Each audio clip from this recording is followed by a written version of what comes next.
नमस्कार दोस्तों, स्वागत है मेरे YouTube चैनल पर एक नई वीडियो के साथ। दोस्तों आज की वीडियो में मैं आपसे डिस्कस करूंगा NCERT के जो लैब असिस्टेंट का पेपर है उसके जनरल नॉलेज के क्वेश्चन। दोस्तों जो एग्ज़ाम आ रहा है वो काफ़ी टफ लेवल का आ रहा है, क्योंकि मेरे लेवल के हिसाब से अगर कोई 12th पास है जिसने 12th तक साइंस वगैरह और जीके वगैरह का जो कर रखा है जो सब्जेक्ट के हिसाब से, काफ़ी आप उसको अच्छा खासा कंपटीशन इसमें बता सकते हैं। तो दोस्तों चलिए डिस्कस करते हैं हम क्वेश्चंस को। पहला क्वेश्चन है जीके का, NCERT के एग्ज़ाम का।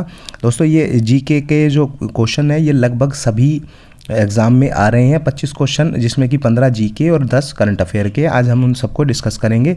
आप इसी के आधार पर अंदाज़ा लगा सकते हैं कि बाकी के पेपरों में किस प्रकार से और क्वेश्चन आएंगे। अभी भी काफ़ी ज़्यादा एग्ज़ाम होने बाकी है, तो आप एक नज़र इन पे मार सकते हैं। दोस्तों जो पहला क्वेश्चन है वो है भारतीय भाषाओं से जुड़ा निम्नलिखित में से कौन सा संगठन आगरा शहर में स्थित है। दोस्तों सेंट्रल इंस्टीट्यूट ऑफ हिंदी ये जो है आगरा शहर में स्थित है। दूसरा क्वेश्चन था निम्नलिखित में से कौन एक गैर वैधानिक निकाय है, तो इसमें नीति आयोग इसका आंसर हो जाएगा। तीसरा क्वेश्चन है कि उड़ीसा के अंदर राजा पर्व और अंधेई जात्रा नामक त्यौहार जो है मनाए जाते हैं। चौथा क्वेश्चन की अगर मैं बात करूं तो कमला दास द्वारा लिखित आत्मकथा का नाम, एक आत्मकथा का नाम पूछा गया है जो कि 1973 में मलयालम भाषा में प्रकाशित हुई थी, तो इसका आंसर है माई स्टोरी। नेक्स्ट क्वेश्चन आया था ये इकोनॉमिक्स से है कि डैश के कारण दीर्घकालीन औसत लागत वक्र यू आकार का होता है। उत्पादन के निम्न स्तरों पर परिणाममूलक अलाभों और उत्पादन के उच्च स्तर पर परिणाममूलक सुलाभों, ये इसका आंसर हो जाएगा। दोस्तों छठा क्वेश्चन बताया गया है कैश रिजर्व रेशियो किसी बैंक की कुल जमा राशि का प्रतिशत है जिसे उसे भारतीय रिजर्व बैंक के पास आरक्षित निधि के रूप में रखना होता है। नेक्स्ट क्वेश्चन दोस्तों ये थोड़ा सा रामायण महाभारत का आ गया है। निम्नलिखित में कौन सा भगवत गीता के अध्ययन में से एक है, तो ध्यान योग जो है भगवत गीता के अध्यायों में से एक है। अब आ गया है दोस्तों जनगणना के 2011 के अनुसार निम्नलिखित में से किस जिले में साक्षरता दर सबसे कम है, तो अलीराजपुर। जो 4 ऑप्शन दिए गए हैं इनमें से अलीराजपुर जो है एरिया, उसका जो जिला जो है उसकी जो साक्षरता दर जो है सबसे कम है। वह प्रक्रिया जिसमें भोजन सीधे शिराओं में पहुंचाया जाता है डैश कहलाता है, तो इसको अंतरेतर जो प्रक्रिया इसको कहा जाता है। दोस्तों नसीरुद्दीन महमूद शाह तुगलक जो है इनके शासनकाल में 1398 ईस्वी में तैमूर ने भारत पर आक्रमण किया था। ये 10वां क्वेश्चन है। 11वां क्वेश्चन की बात करें तो इसमें भी जनगणना के आंकड़े बताए गए हैं। 2011 की जनगणना दोस्तों आपको ज़रूर पढ़ के जानी है, उसके सारे जितने ज़्यादा से ज़्यादा क्वेश्चन हो सके आपको पढ़ के जाना है। भारत की जनगणना 2011 के अनुसार दोस्तों बिहार की साक्षरता दर सबसे कम है, ये तो ठीक है ऑप्शन, लेकिन जो पहला ऑप्शन है कि नागालैंड की साक्षरता दर सबसे अधिक है, ये सही नहीं है। नागालैंड की बजाय मेरे हिसाब से जहाँ तक मुझे नॉलेज है शायद आसाम की ज़्यादा होनी चाहिए साक्षरता दर। द्वितीय कर्नाटक युद्ध के दौरान फ्रांसीसी नेता कौन थे, तो इसका आ जाएगा जोसेफ डुप्लेक्स।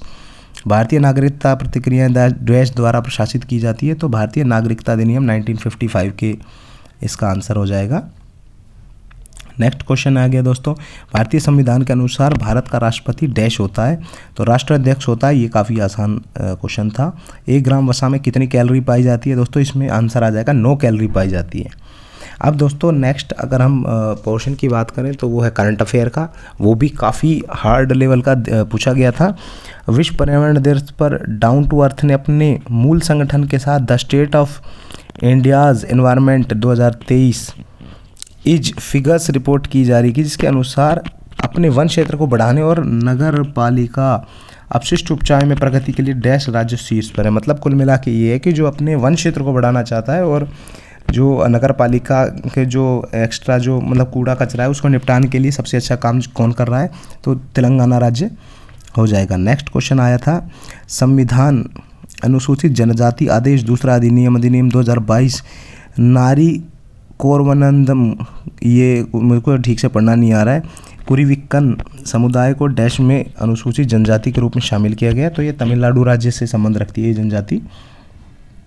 नेक्स्ट क्वेश्चन आ गया दोस्तों भारत द्वारा G20 की अध्यक्षता संभालने के अवसर पर दिनांक दिसंबर 2022 में कितने स्मारकों को G20 लोगों से रोशन किया गया था, तो इसका आंसर हो जाएगा दोस्तों 100 जो स्मारक हैं उनको G20 लोगों से जो है शोभित किया गया था। नेक्स्ट आ जाएगा 2022 में किस उच्च न्यायालय ने मतलब किस हाई कोर्ट ने फैसला सुनाया कि मिलान के उद्देश्य से किसी आरोपी की आवाज़ का नमूना प्राप्त करने के लिए उसकी सहमति आवश्यक नहीं है, तो केरल हाई कोर्ट ने जो है ये फैसला सुनाया। नेक्स्ट है 2023 में मोवा सुबांग डैश लोक संगीत बनाने वाले वैज्ञानिक और प्रौद्योगिकी आधारित नवीनतम तरीकों में से खबरों में से एक है, तो इसमें नागा इसका आंसर हो जाएगा। आप दोस्तों क्वेश्चन को पढ़ सकते हो। एग्जैक्ट मुझे भी पढ़ने में अभी समय की थोड़ी कमी के कारण, क्योंकि मैं खुद भी अपनी तैयारी कर रहा हूँ, तो आप जो स्क्रीन पे देख के अच्छे से पढ़ सकते हो सकता है मैं जो बोल रहा हूँ तो ठीक से मैच ना खाए, लेकिन फिर भी आप रेफरेंस के लिए सुन सकते हो। निम्नलिखित में से कौन 11 दिसंबर 2022 को हिमाचल प्रदेश के मुख्यमंत्री बने थे? सुखविंदर सिंह सुक्खू। निम्नलिखित में से किस राज्य में मई 2023 में राज्य रोबोटिक्स फ्रेमवर्क नीति शुरू की गई थी? ये तेलंगाना राज्य हो जाएगा। ISSF राइफल पिस्टल विश्व चैंपियनशिप 2022 की पदक तालिका में भारत का स्थान दोस्तों दूसरा स्थान था। विश्व तीरंदाजी युवा चैंपियनशिप 2023 में भारत कितने पदक जीते? तो 11 पदक जीते। भारतीय संस्कृति महोत्सव 2023 मुंबई शहर में आयोजित की गई थी। घनत्व का SI मात्रक पूछा गया है तो किलोमीटर पर मीटर क्यूब इनवर्स इसका आंसर आ जाएगा। धाराओं का संरक्षण अनिवार्य रूप से डैश है तो विद्युत रासायनिक परिघटना होती है। धाराओं का संक्षारण। दो निबल शब्द क्या कहलाता है? तो दोस्तों 2 निबल मिलके 1 बाइट बनते हैं। एक निबल में 4 बिट होती है। एक बिट सबसे छोटी इकाई होती है। 4 बिट का 1 निबल और 8 बिट का 1 बाइट होता है।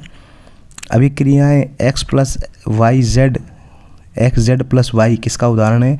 स्थापन पर अभिक्रिया का उदाहरण है दोस्तों। ये दोस्तों अब दूसरे आ गए हैं क्वेश्चन। ये आपको 10 तक ये यहीं तक इसके क्वेश्चन थे दोस्तों। उम्मीद करता हूँ मेरे द्वारा दी गई जानकारी आपके कुछ काम आएगी, और कुछ भी जानकारी हो तो आप कमेंट बॉक्स में लिख सकते हैं। अभी के लिए इतना ही। बहुत बहुत धन्यवाद।